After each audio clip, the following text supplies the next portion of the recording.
small penis, and they're making some serious demands. What do you think of those demands? Do you think that Donald Trump is in any position to where he's going to genuflect to these crazy demands that we need to get out of there and give them all this money and all this crazy stuff? Well, I mean, you could see it a couple of different ways. First off, maybe they're not serious yet. They aren't in the real world, and are they expecting aliens to land and save them from what's coming? Are they expecting some kind of messianic arrival by pushing it to the outer limits, which, by the way, is part of that whole religion? They have to bring the world to a place where it's about to be completely destroyed, and then the Messiah comes back at the last second. So that is not as far-fetched as it at first sounds. When you have somebody or a group that's at that level, you do have to be careful with them. They're on essentially a suicidal, showing off to each other in a suicidal mode. Who can be the most, out there, and so maniacs do maniac stuff, and there's no middle ground. But that's why the Iranian people are just so frustrated. These people have had the power, the guns, the control, and then they have no restraint, really. One of the things that, to put it into the right understanding, several years ago, Iran has the fastest growing Christian population on the planet and has for some time.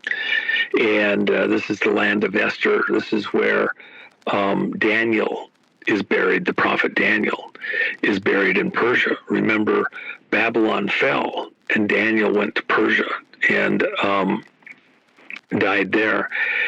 And so there's quite a connection even to the Jews in modern Israel and classic historically speaking. So, but with this fastest growing Christian population, after the suppression of the people trying to rise up during the early part of the Obama administration back there in 2010 and 11, they were crazy. I mean, they killed, they slaughtered, they were horrendously brutal, especially on the women. Unbelievable in Iran. And the people got totally serious at a certain point here about 7-8 years ago. And the mullahs and their families got told in no uncertain terms, you threaten my mom, my grandma, my sister, we know where your mom, your grandma, your sister live, and we will wipe you out. And this was said to police chiefs, to military persons, and there was a couple tests, and they made the point that they were not going to be, they had been get along, go along, and not confrontational. At that point where they began to respond and be very hyper-aggressive, essentially an underground, kind of think of a French underground there in Iran, it cooled down quite a bit, and you didn't have quite as serious of the repression or the trials and things like that for a period of time. Now that the fight has been on, and you've got 30,000, acknowledged as having been killed during this time period, and probably more realistically during the protests, something closer to 60 or 70,000 dead. With that in mind, this period where the mullahs and Khomeini's son have now taken power again is very important, because the people have a hard challenge. Are they going to fight through this while they have this moment of opportunity? And go back to what Trump has said several times. This is the opportunity for the people of Iran to throw off these dictators, these people that are ruling them, but really aren't the will of the Iranian people. And taking the guns away from these people, taking the tools for terrorism away from them. They've been terrorizing the whole world. Remember, Iran, since the fall of the Shah and Khomeini came in, and then Khomeini after him, they have been in places all over the world where millions have died. Just in the Congo, 20 million died while they were there with China and other very militant Islamic groups supervising the killing of millions of people there in the Congo. And by the way, a lot of people don't know this. The Congo is a Christian stronghold. Very little Muslims live in that area. And so when they came in to do what they did, you had unarmed populations that were fairly simplistic. The pygmies still live in the trees, literally, and other similar groups. So with that in mind, these Islamic groups came in and just rained terror through these regions and into areas of neighboring states. So Iran was right there with all of that, supporting it, tied into Somalia, tied into South Africa, plus all the stuff over in South America coming in through Venezuela into all of the neighboring states. And so getting Iran under control is not an option, it's a must if you want to get to world peace, if you will, the very things that Trump is saying he's going to do. And he will raise the bar as far as you have to raise the bar. They're threatening us even with nuclear. Okay, well, then you got to put an end to it at some point in time. You can't just sit there forever and let them continue to get stronger and stronger. They're sitting there saying they're going to use nukes. Okay, well, we're taking them serious. That's not going to be allowed. So we're not going to wait till you actually finally get the chance to do it. We're going to come in, clip your wings, and stop you. And act like, we're supposed to just let them raise the bar with these threats and not do anything. No, that's asinine. That's stupid. And even in our community where people are acting like we're overreaching, President Trump is going too far. Excuse me? They're telling you you're going to use nukes. By the way, Iran has fantastic, amazing, unbelievable technical prowess in the biological realms too. So don't think it's just the nuclear threat. They have other ways that they're threatening also, and you just got to go in and shut them down. And the Iranian people are not good on the whole with what this crowd that's in power want to do. This isn't the Iranian people. This is a very specific cult within Iran of this Islamic operations. So, yeah, there's still a lot of factions that are very pro whatever it is they're trying to achieve. Obviously, we've seen the footage. I don't know if it's real footage, if it's artificial intelligence, if it's old footage. We don't know. We have no way of knowing. But there seems to be a lot of people that want to be liberated. Is it true that maybe some people like the enslavement aspect of in Iran to indefinite?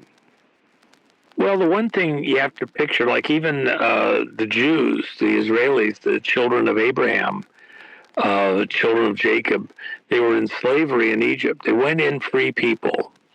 Joseph saved Egypt when he interpreted the dream, 7 good years, 7 bad years, store everything up. The wealth all came to Egypt because of what Joseph did. Then over time, the later pharaohs forgot. Joseph forgot what was done and then enslaved the people because they were growing so fast in population, and they saw them as a threat. So by degrees, they became slaves in Egypt, the land that they, as a people were, through Joseph saved. When they left Egypt and they went out and got out into the Sinai, before that, when they got to the Red Sea, which was parted and they went through dry land, there was complaints on several occasions by some of the leaders of the various tribes that Moses, God himself, had brought them out to the Red Sea to die, and that they were better off when they were slaves in Egypt because, the military wasn't threatening them day and night with their lives and all that. There was always rabble-rousers that, they're out in the desert wandering around. And their brains weren't working right. And so there was this attitude that, if we just went back to Egypt, at least there we'd have a roof overhead. We wouldn't be moving around all the time. Even though the Egyptians were taskmasters, it was better for us there as slaves than it was to be free people wandering in the desert. But of course, the only thing I can say there is that was never God's intent. They were supposed to go from Egypt into the Promised Land. What happened was when they got to the banks of the Jordan to go cross over into the Promised Land, they sent spies into the land, which God never told them to do. They looked around, said, yep, it's the land of milk and honey. It's a good idea. So, yes, it's beautiful. However, one problem, we saw that there's giants in the land, and we were but grasshoppers in their sight. So when they decided it was too dangerous, too scary to go in there with all those giants, then they had to go wander around in the desert for 40 years because they wouldn't go into the Promised Land. And so they were out of God's will.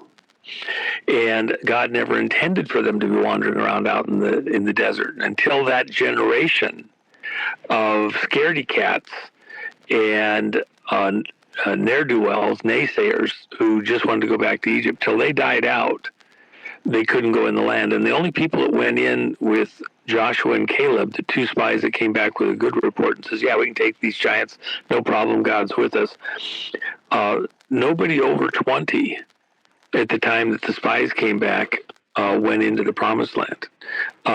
They all died out in the desert. It was only those children, 20 and younger, who grew up out there in the Sinai, who weren't adults in Egypt, that went into the Promised Land. Well, they hadn't been inculcated. They hadn't become so immersed, baptized in the Egyptian ways. They were, programmed. They had a mindset to go in and take the land, and they did.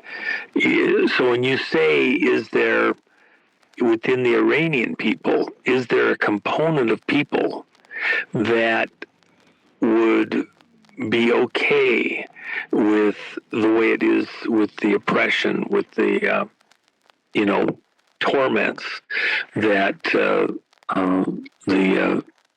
Muslim leadership have been imposing on them? Yeah, there probably is, but it's not. When you look at the numbers, that's why this Christian, I don't even want to call it a revival. This is new in Iran, this move of God, the fastest growing Christian population on the planet. We have a number of people out of Iran that have been traveling to another country. I don't know if I want to say it, and getting all sorts of teaching and training and learning stuff, and then going back into Iran for about 15 years. And they have been taking Western ideas back in there. Iran was a very modern country in the Mideast before the Shah fell. And they want to go back to a Western ideal. The parents and grandparents have told the kids what it was like before, and they get it. And a lot of the kids travel out of Iran, see the rest of the world, and they're done with it. They want to go to move on. So, yeah.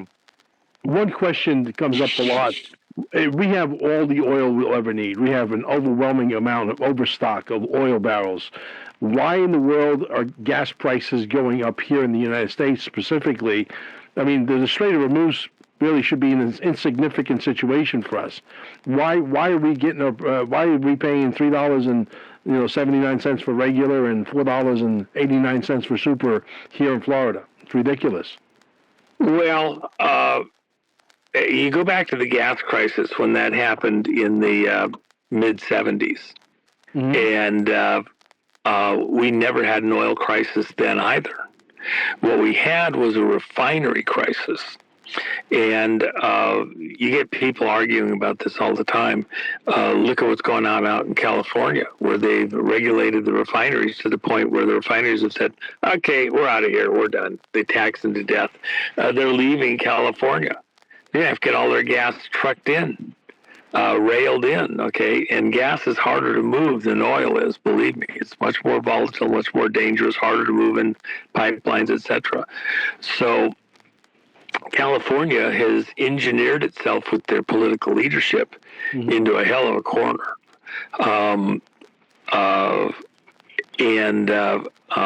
We have lots of oil here. And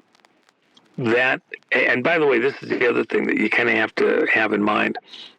Oil of the type that most of these refineries are using, that society is using, it's contracted for those refineries years in advance, because you have to have all of the proper materials to crack oil. Oil from different locations requires a different process to be able to refine it and use it. And so oil from Venezuela, the cracking process and refining process is different, say, than oil that comes out of Texas or Libya, other places. And a lot of times they'll do a blend where they'll take oil out of Nigeria and blend it with oil out of Libya or Texas or something like that to make it more manageable or handleable by a refinery. So when you see oil prices spike like they did just over the last 3 weeks, oil was down there pretty consistently right at 60 during this administration, and spiked up to just under 120 and then back down overnight, a couple of weeks ago, and it's been down as low as in the 80s. It's up to around 100 right now. But that's for current delivery stuff. The reality is that most of the contracts were done at much lower numbers, a couple of years ago, and that oil is still going to be delivered at the price that was already previously agreed, and the refiners are going to run. When they spike the price like they do, that's a little bit of profit taking. That's taking advantage of the situation. Sounds like greed to me, right? It sounds like a lot of greed. There's definitely plays a hand. But another question I have for you that I think you probably already know, there are several big podcasters. First of all, these guys constantly poo-poo the Q movement. They don't understand it. They don't have the horsepower or the brain power. They're not, let's say, highly intellectual enough to be able to understand it. They have turned on Trump on a dime. Are they being paid from Iran? Do you think that is a possibility, that Iran is going after some of our big podcasters without giving them any esquire? I don't think that's exactly what's going on. If there's anybody getting some money, it's money going into a couple advertisers or something like that. I think it's that there is money. I've warned about this over the last many months, especially the last several weeks, that there is a huge push aimed very exactingly, precisely at the Patriot / Mega Q community. And the reason that they're targeting them is because they're finding some vulnerability. They're picking it by issue, and this literally is this Globalist crowd that's doing this. It's the Soros money. It's the Green Movement money run by the banks out of England. It's aimed at targeting anything that Trump does. You saw it start with the ICE stuff. You saw it when, for example, we arrested some of the leaders of some of the gangs. Trump, within the first minutes, while he was still in the inaugural process, I've mentioned this before. I had people texting me that they'd just gotten orders to report, and while Trump is still speaking, and then they reported, within the next day or two, and were deployed to back up civilian state and federal authorities while they went in and arrested a number of the gang leaders like Trende Araga and some of the ones out of Honduras and other locations who Trump had designated as terrorist organizations. Mm-hmm. And so the reason why you didn't get gangs going crazy all across the country, the way that people were saying it was going to happen on shows like Nino's and others, these experts, it didn't happen because we went in and clipped the top leadership, and then the second tier people, we went and got them also. Remember, you had the apartment complexes that had been completely taken over, correct, by Trende Araga up there in Colorado, and similar at other places. And then immediately after we picked those guys up, and those guys went to Gitmo. Okay, you could go look in the social media, and they went out of their way to post stuff where these guys are in the orange jumpsuit going right through the doors there at Gitmo, and then they were farmed back to other countries who had to take them back because they were sent here on a mission to cause chaos and disruption here in America. And with that in mind, we've been keeping these terror cells on the run. The second tier people, they were trying to move ammunition from a number of locations back up to the Midwest. And we, miraculously, gosh, this van has got its headlights in my eyes, and it's like, we'll put the low beams on. We should pull it over, see what's going on.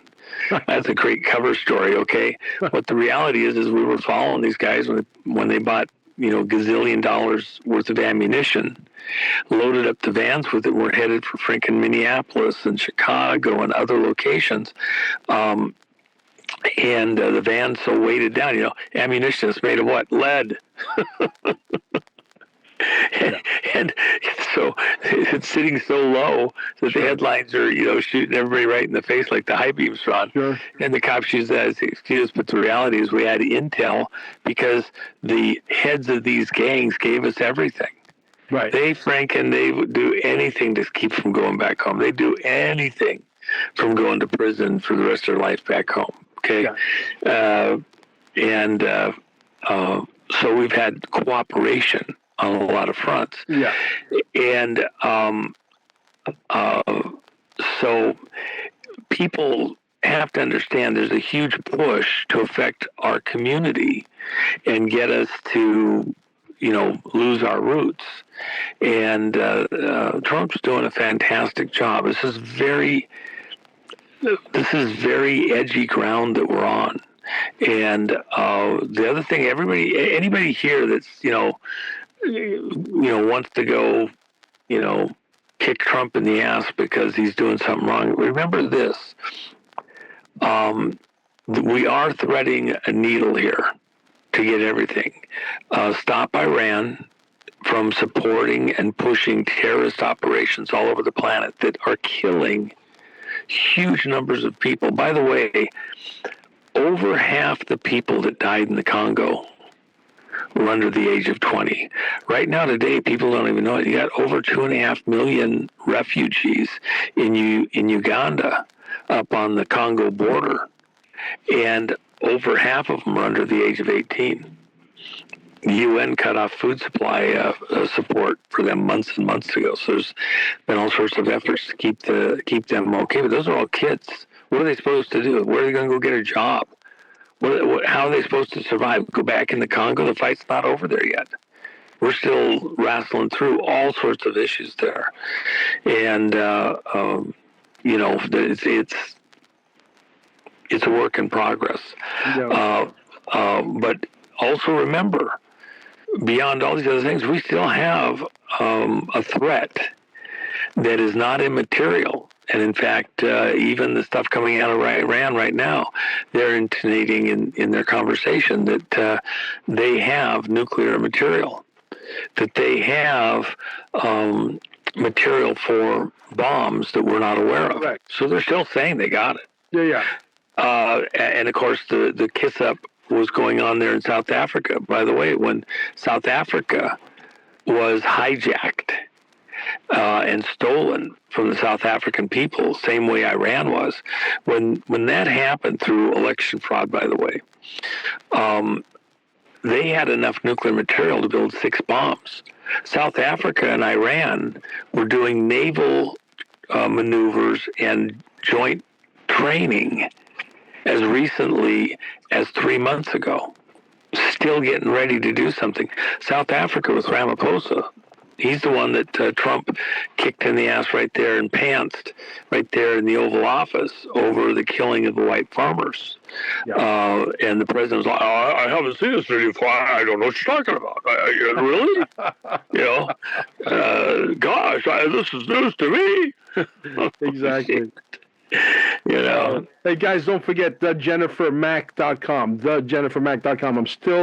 I'm still trying to convince him that he should make his Matador jacket into leather, and I'll be willing to pay whatever he charges for it. I don't care. I want one in leather at some point. I will be able to convince him. I'm sure. But let's talk a little bit about, the resources of China and Russia are weathered very, very thin. For them to be able to pull a successful blockade, Russia would have to be militarily not, bogged down in another country like Ukraine, and China would have to be, obviously have a surplus of tremendous amount of cash, and that's not true as well. So if there was able to be a blockade in the Straits of Hormuz, do you think that this would cause a worldwide crisis to the point of a nuclear war for real, or maybe not really? Well, I don't know. Maybe what we ought to do is get the French to come help us and change the name to the Strait of Hormuz. Vermouth. There you go. Yeah. That'll probably be a big seller. Well, of course, Trump wants to change it to the Strait of America too. So that. And by the way, the Ayatollah Khomeini, he was in exile in France up until he got to come over and when they kicked the Shah out, and there was the intelligence agencies and the families, these globalist crowds were behind putting in Khomeini there in Iran. So this didn't just happen organically with the Iranian people. This was engineered as part of a much bigger plan to create the chaos that we've had over the last 5 decades as a result of it. So it didn't just happen. The Iranian people have been victims in this, believe me. Right. So with that in mind, everybody take a deep breath. What is the purpose behind continuing the bombing right now? First of all, the leadership in Iran, they've dug in deeper. They've gone more radical. All of the head and shoulders shot. We took out Khomeini. We took out, when they came together at Qom to vote for their next leader, we took that group out. So now they're down to the third, fourth tier of people to be able to run things. That group, they're all beating their chest. They're all, fluffing their feathers to show that they're tougher than the guys before them that are now gone. If we'd been in charge, it would never have happened because we'd have been even more hard-nosed than they were. And this is all happened because we weren't mean enough. Okay. Yeah. All right. So what's now in play is they're trying to up things, and they're making these huge threats. First of all, that Trump has to remove American troops from the entire Mideast. And or they're going to destroy us all. Well, if they could have destroyed us all, they'd have done it already. For example, they had 300,000 missiles in Lebanon aimed at Israel. They had 100,000 hidden in Gaza aimed at Israel. 400,000 missiles total. Wow. They had some up there in the Sinai, or in Syria, but we got those quite some time ago. Here's the problem. They don't ship the missiles from Iran into that area around Israel with fuel in them. So, because it's hard to transport, very dangerous. And they'd ship them in pieces and assemble them on the site. They didn't ship it as one big long missile body. They'd ship a bunch of the motor systems. They'd ship various components, guidance systems, and then they were assembled on the site. So they get all these in there, and then they got to get fuel in them. Well, if you remember several years ago when Beirut had this huge explosion, Beirut, Lebanon, at the port facility, the material they're making rocket fuel out of, solid rocket fuel out of, was this fertilizer, ammonium dioxide. And they would refine that. They had an underground facility there at the port nearby, and they're refining this fuel, adding additives to it. They had German manufacturing systems to make this fuel, and then they're trucking it out a truckload at a time to various locations and loading the fuel in these rockets aimed at Israel. Well, Beirut blew up very dramatically. Yeah. And the factory plus all of the material to make the fuel blew up very dramatically, destroyed Beirut. I mean, it's almost nothing has been repaired that's there for the most part. Yeah. And so they're beating their chest, but there's not much in there. They're doing all the scary talk, but there's not much there. Now, China has been moving stuff to Iran, technology, all sorts of things that they need to build this stuff out.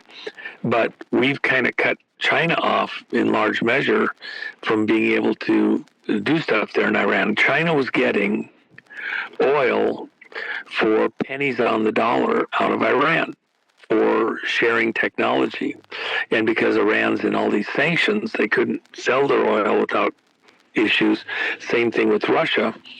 Both of them were getting stuff. China was buying oil, and then Iran was using some of that to pay Russia for technology and get it out on the open market. Now, the person or the group that's the most injured on the oil side is China. Plus, what China was doing was they were building out the port facilities where they were making the port facilities able to handle Chinese tankers, technology, personnel, the whole schmear. What is America actually bombing? See, for the Iranian people, if we destroy Iran too much, what are they going to have to work with to put it back together? So we're surgically dismantling locations tied to China. The places that China's been building out, that they can then manage Iran from, are all going away. And we have zero interest in letting any of that stay there. Part of the deal is this. See, because of international trade agreements and commerce and everything else, if China has a facility that they paid for, that's there, they would have a claim to come back in and redeem some of their property or still do follow through in the trade agreement like that. Exactly. In a act of war, a time of war, if those facilities and locations end up being, victims in the ongoing war, then China loses its toehold, its grip into Iran. If we come in and help rebuild it after the war, which is what we'll do, and help Iran to pull its act together again, we will then take a trade with them for, so they end up paying for it and own it after it's done. We'll bridge them through, but they'll end up paying us back for every last cent that we use to rebuild Iran. And get it back on its feet again. And, that's exactly how Trump will do it. And it'll be excellent because it won't burden the American people. And it'll make it so that the Iranian people don't have legal issues on ownership, investments of China into places in Iran or Russia for that matter. Yeah. You think that this guy's capable of running Iran? I understand he's really not even been on TV yet, unless I missed something. And I understand he's also pretty busted up from injuries from the original hit on his dad, etc. So he might not be literally physically capable to run anything right now. I think he'll fight through, and he's got plenty of people around him to support him. He's a figurehead that the rest of that radicalized group would agree with and recognize. And at a certain level, now that we're at the third tier, we don't have to really take that one out. And by the way, it's not the U.S. that's attacked the leadership in Iran. The fight has been broken into two sections. We handle facilities, military, infrastructure things that we want to take out. The Israelis have been taking out the leadership, the radicals, etc. And by the way, they've been working with the Iranian people. The Iranian people literally have been able, all the way back to when we did the nuke strike, but this capability has been building out, to radio in, if you will, call in airstrikes at specific locations where the Iranian military would have a stronghold, or where there's like all the anti-aircraft stuff that was taken out back when we bombed the nuclear facility. That was Iranians identifying the targets in collusion with Israelis that were there in the area on the ground to take out the military targets back when we, bombed the nuclear facility. And that has been continuing identifying targets, including leadership and where they're at, to where we were putting missiles into an exact apartment in 25 and 30-story buildings to take out leadership and their security teams, with exacting precision. So this has been, for the most part, done very surgically to have minimum civilian casualties. Unlike what the mullahs have done when they were just mowing down protesters in the street by the hundreds. So, we've worked very hard because we understand the Iranian people are with us on this. We're trying to save lives, not to hurt them. Interesting. Let's make a reminder here real quick. The Junior Quantum Summit, guys, full steam ahead. It's going to be absolutely an epic event. I mean, we gave the plans on how to build your own free energy device, and we got a couple of spooks in the audience. Great, wonderful. Maybe more spooks will buy tickets to come this time. Who cares? We're not afraid of them. And we're going to have a free energy device on stage demonstrated the very first day. Well, just so people know, Stan Deo did some fantastic work, and it's um, the technology is there for accessing um, energy that's flowing across the surface of the Earth. So this isn't woo-woo. There is some very interesting things there.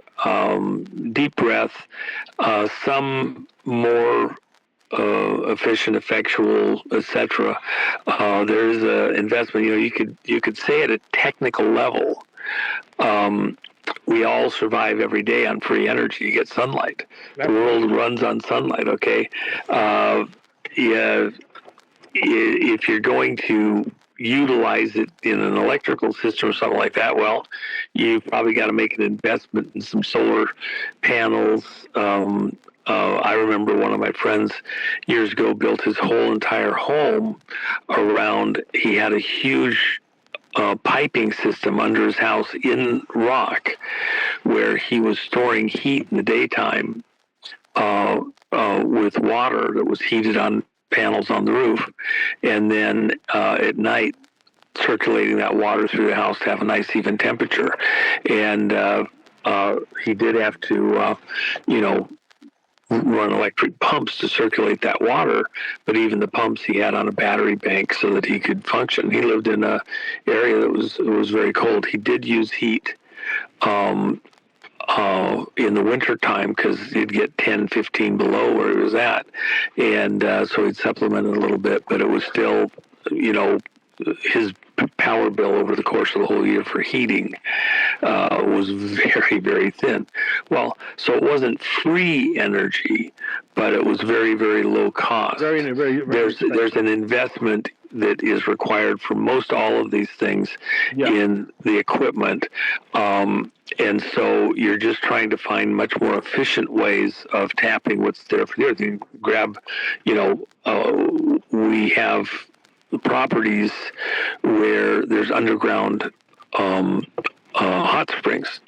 And so if you can tap down to where the hot springs are coming up at, you have free heat for your house, greenhouse, whatever you want to do. One of the biggest tomato farmers in the country is located up north of Fairbanks, about 50 miles out of Fairbanks, and he heats his greenhouses with tomatoes, his hot houses, with water that's from the hot springs there in Alaska, under the ground, quite a distance down. It just has pipes go down to it, brings up the hot water, and heats his greenhouses. So, there's some technology, there's some investment, but this isn't.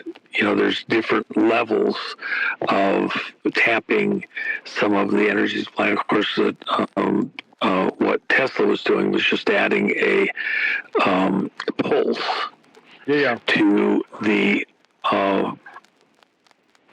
flow of energy across the crust of the earth from south to north, and allowing that we could do things to charge the ground and tap that energy using the crust of the earth like a big battery storage device. So there's lots of stuff here that it's worth a conversation. And if you got something new technology-wise that is making sense, then I think that's fun and worthwhile. And by the way, we're in the Trump administration.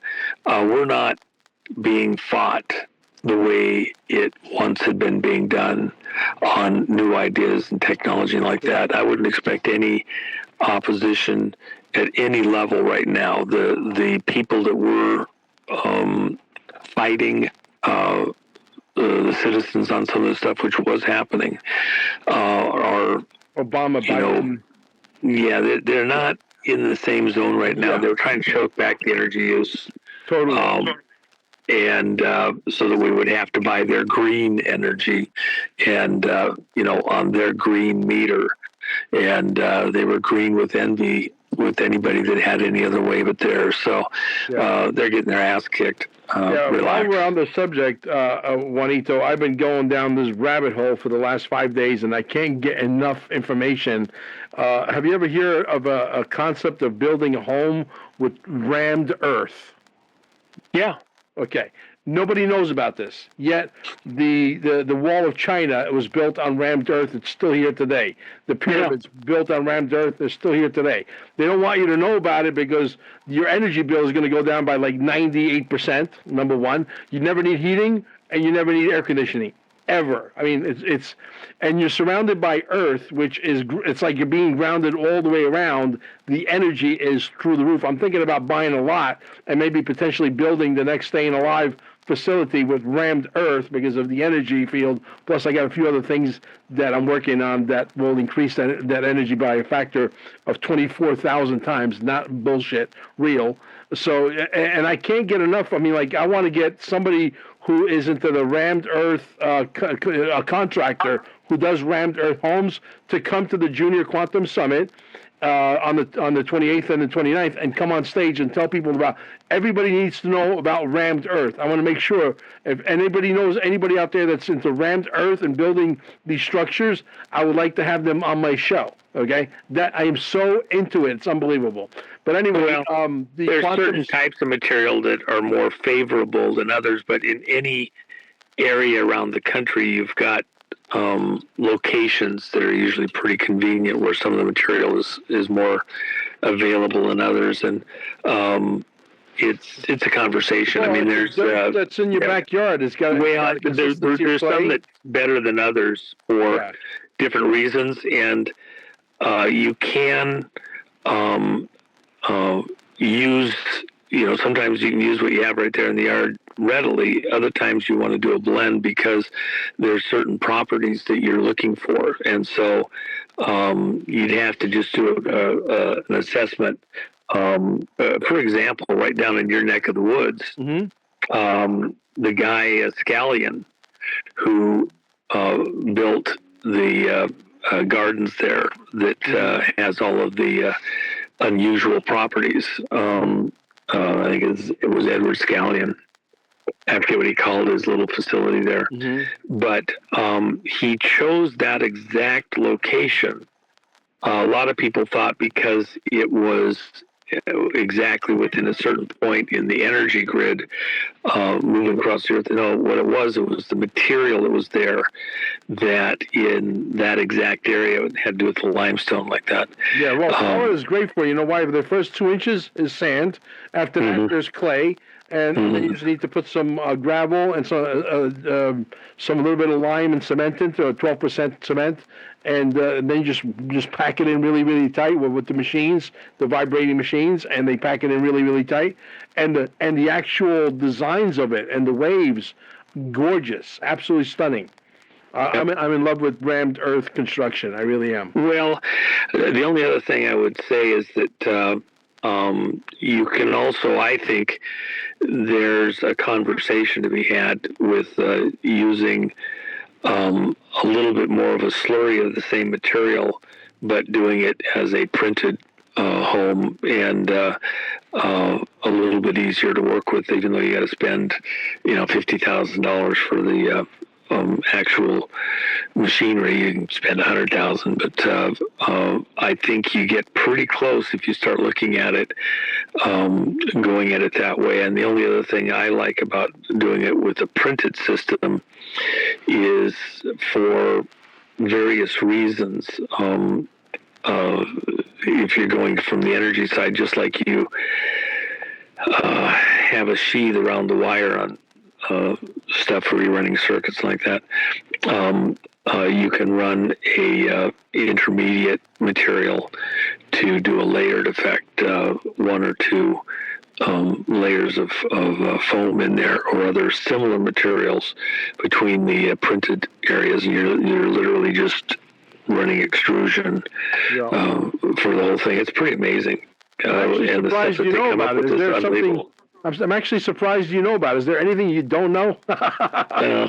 There's reasons why this, I'm very familiar with this, and it works in so many areas of the world. The whole idea is the transportation cost after manufacturing for a lot of the materials is just outrageous. So if you're in the right areas, say for a number of the islands or in Africa and other places, having the ability to use the local materials with just a little bit of brought in to help it is, fantastic. Yeah. And keep the costs down and people need homes. So yeah. Absolutely. And sturdy. I mean, these things aren't. Yeah, as you were describing, everybody needs to understand these are amazing homes. Fireproof, earthquake-proof, Category 5 tornadoes. I mean, it's unbelievable. Unbelievable. Well, the biggest thing that is actually the best way to do them, in my opinion, is think of an exoskeleton. You have some of the materials that are there from an insulation standpoint that you add in, and then you have the strength like a crab with an exoskeleton around the soft tissue innards. And if you have two of them, it's just like an I-beam, where what makes an I-beam light and strong is that you have a vertical rail. The taller the I-beam is, the more rigidity it has and weight bearing capacity it has. So it's a structure we use like an aircraft or the space station, things like that. If you kind of think about those things, what we're trying to do is build a structure that is relatively light for a bunch of reasons, and yet has great strength to withstand even a Category 6 or the vibration of a large earthquake. And so you have to be able to do things to let that energy dissipate in certain ways. And so even where you have a Great Wall of China, if you look, it has expansion joints in it. It has features that allow it to sway and not come unraveled and to send energy further away back up the line.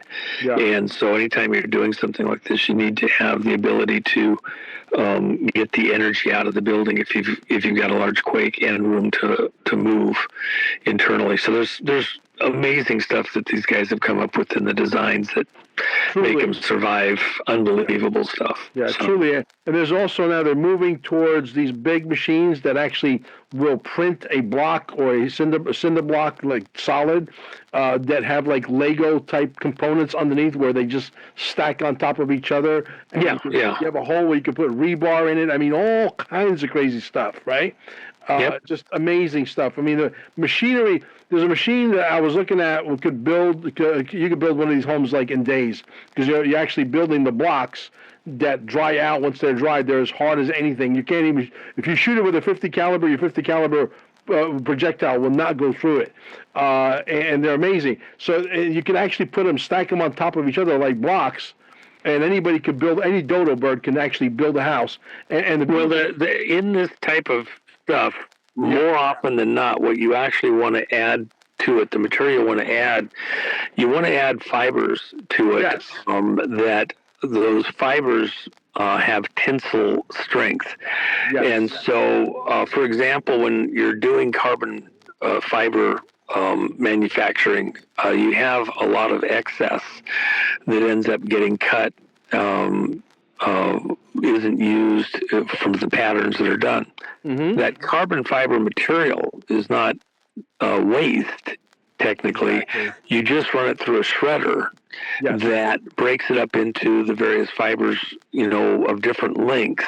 Yes. And when you put it into materials like this, it acts like, rebar in concrete is to be able to spread the energy out through the concrete so it doesn't crack, and retains its strength even under, an earthquake or something like that. When you have it at a macro level instead of this large level with the fibers, then it increases the strength immensely, and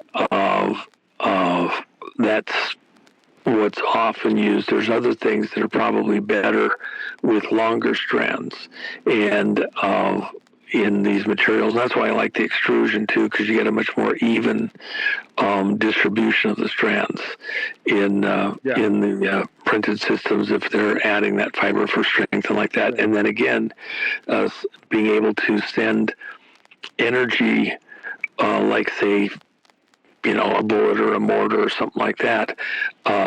It's like what we do when we armor glass. Glass has high tensile strength. Correct.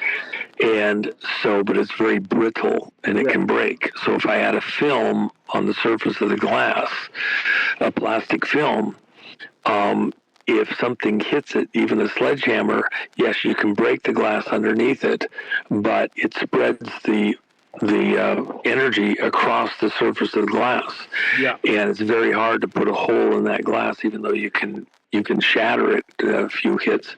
And if you armor it on both sides, and if you increase the thickness of the material, it can become extremely strong, ballistic material.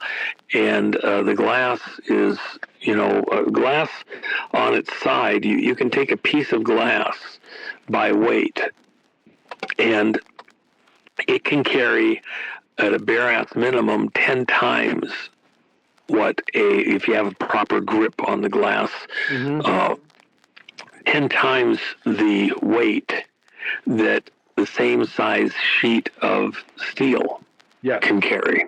And then if you, it's just very fragile. If you tap it on the side, it can shatter it.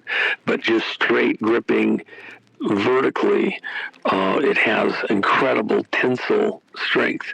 If you add the plastic to it, you transfer that tensile strength into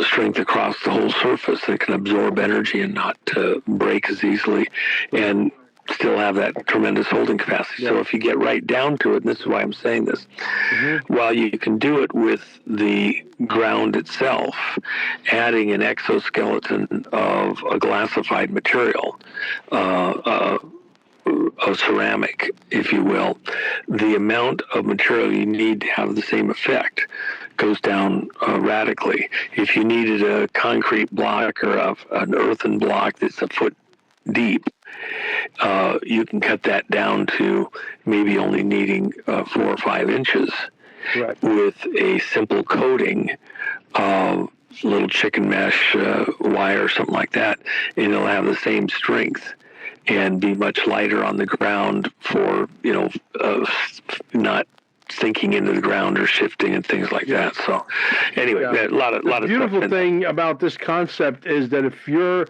backyard dirt qualifies to build you a home, and you take a workshop and you're pretty handy, you take a couple of workshops, you can build it yourself. But here's the beautiful thing: not only is it energy efficient beyond belief, but it will cost you 60 to 70% less than to build a traditional home. But the people who are in the cement business and the sheetrock business and all these boxes that we live in that are toxic, and they have all kinds of chemicals and things you're not supposed. That's why we don't live. Not only the clothes, but we just found out that even the homes you guys live in are not healthy, and they don't want this to get out. Okay. They don't want this information to get out, but I'm going to get it out there because you know why? Well, again, here's the place where you run into the biggest problems, the building inspectors a lot of times. And the reason is because they're not trained to do that. And then the other thing is the banks have certain, things that they'll agree to with the appraisers like that. Exactly. And they're not able to. It's just part of the process. So you oftentimes, if you go to the bank to get a loan to build a house in a non-conventional way, they don't want to touch it. Exactly. Or they want some monstrous thing. It's the same thing with, or to get a permit, because now they don't understand it. It's not what they're trained on. So now they act like you're reinventing the wheel. So in some of the technologies, this is why I'm saying what I'm saying in part, we found that going to the very modest steel framing that is commonly used in commercial construction. You use that steel framing, put it under tension against your foundation or floor, and then what you're now doing is you're adding the fill, and you can treat it like a insulation layer, when in reality it's also adding the rigidity, the insulation, everything else. Yeah. And they can't argue with you because it's now just being sheeted in a certain way, and even the banks don't fight it. So if you know how to kind of talk the language that they have to hear, you can do better. And of course, when you get the price down far enough doing it this way, once it's done, it's done. But it tends to sell for more than what other houses similarly done. And even the banks, once it's done, it's working, and you got a few utility bills or whatever to show for it, right. you end up being able to sell it. They just don't want to do the construction loans, and the companies don't want to reinvent the wheel with how they do their construction a lot of times. So you got to get the builders want to, they've got it timed out. They know what it is. They know the bank's going to finance it. They can get it done. It's funny you say that, because one of the people I sent it to was a good friend of mine, Ron, and he's one of the guys that comes to our Staying Alive Wellness Center. And the video, below the video, has all the resources of all the scientific data and everything that was done by people who are qualified, certified, etc., and that you can actually use those forms when you go to apply, so that they don't give you a hard time, because these are credentialed people that basically have tested everything from A to Z when it comes to building this type of structure. So it's amazing. Yeah. Hey guys, don't forget Quantum Summit 1776.com. Reserve your seat. On the 27th, we're going to be at the Twisted Tides. You're going to see Mel Carmine on stage doing some serious karaoke, martinis, and cheese sticks and chicken wings, whatever. It's going to be a fun event between 6 and 11. That is in Cocoa Beach, Twisted Tides, right on the ocean. So you want to definitely be there. If you didn't get a ticket, can you come to the event? It's a public place. I can't stop you. Obviously, you can. So Twisted Tides, 6 p.m. to 11 p.m. in Cocoa on the 27th of March. And then the 28th and the 29th will be the event, and it's going to be a jam-packed event. You're going to be absolutely flabbergasted with the information that we're going to release. And if I could find somebody that talks about or is a builder of this earth, what do I call rammed earth? Okay, I would love to have somebody on stage, or if somebody knows somebody out there that builds rammed earth homes, please have them contact me at 786-704-8817. Also, if you need a large amount of XRP, that I'm your guy. Okay, 10,000 or more. If you need silver, I can get you as much silver as you want for now.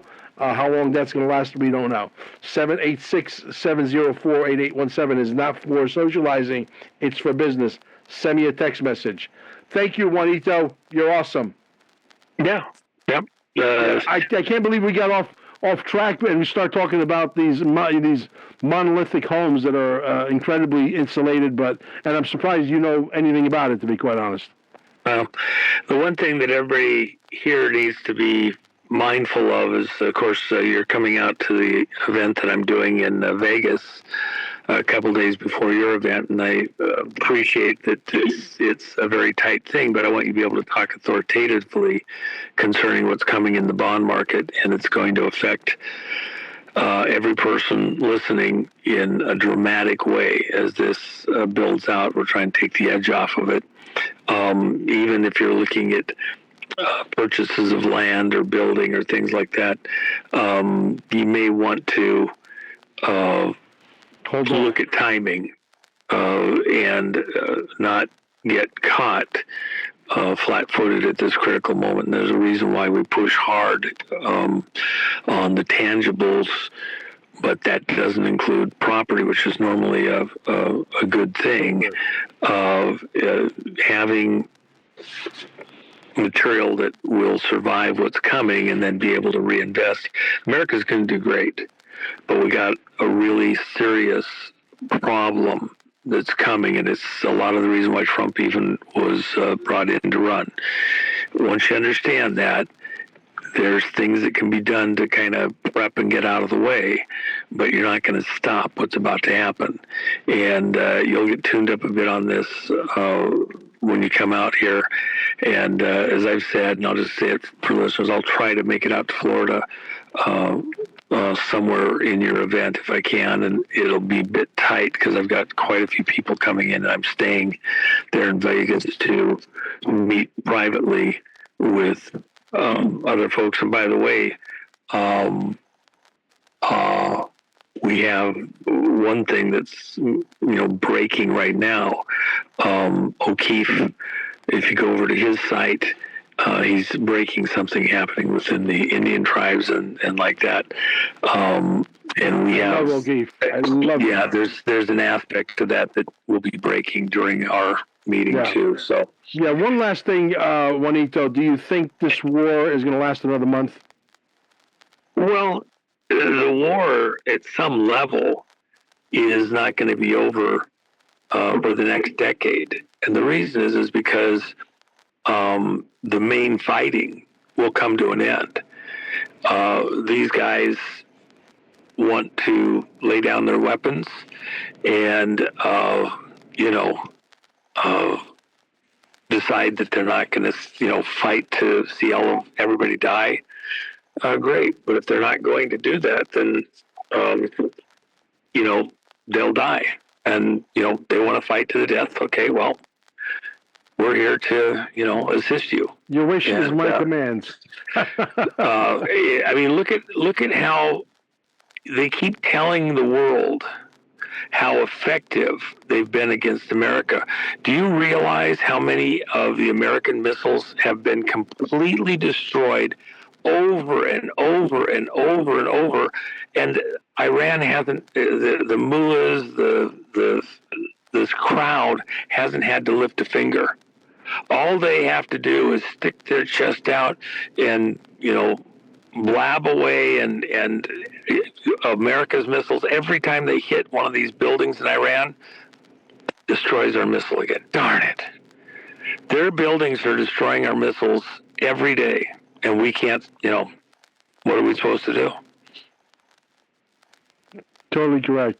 But I think we have technology that is even more advanced than those $50,000, you missed the joke. drones. You missed the joke. Yeah, I guess I did. Maybe you'll explain their it buildings are destroying our missiles. Oh, their buildings are destroying our missiles. I got it.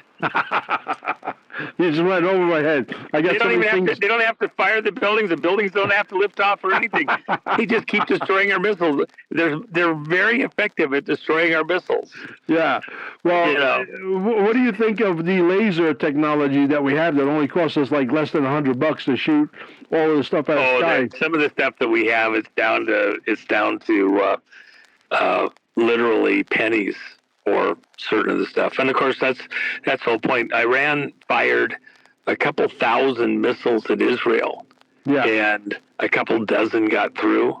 Well, what you didn't see, it's not just that we were using lasers, but the stuff you can't see, that it's the platforms that it's on, that's even cooler. So you gotta really kind of understand that. Where's that laser coming from anyway? Shazam, I didn't see that. Yeah. It just started somewhere over there. By the way, you're in the movie. We got a nice clip of you talking about the straw man in the movie Dear Mr. President, Show Me the Money. The movie about the straw man. Yeah. You're in the movie, brother. We got a nice clip of you talking about that. So the people definitely want to watch the movie just because you're in it. Well, I appreciate that, and I'll look forward to it. So yeah, well, we'll send you a copy when it's ready, and we should launch it when there's not so much noise. We got distracted with Charlie's death when we launched on the 9th, and then on the 10th we didn't know that was going to happen. It just happened, right? But right now there's so much noise with all the wars and all this stuff. We got to pick the most opportune time to launch it properly to get the most bang for our buck. Yep. So, brother, I'll see you in Vegas in a few days. All right. Super. You got it, brother.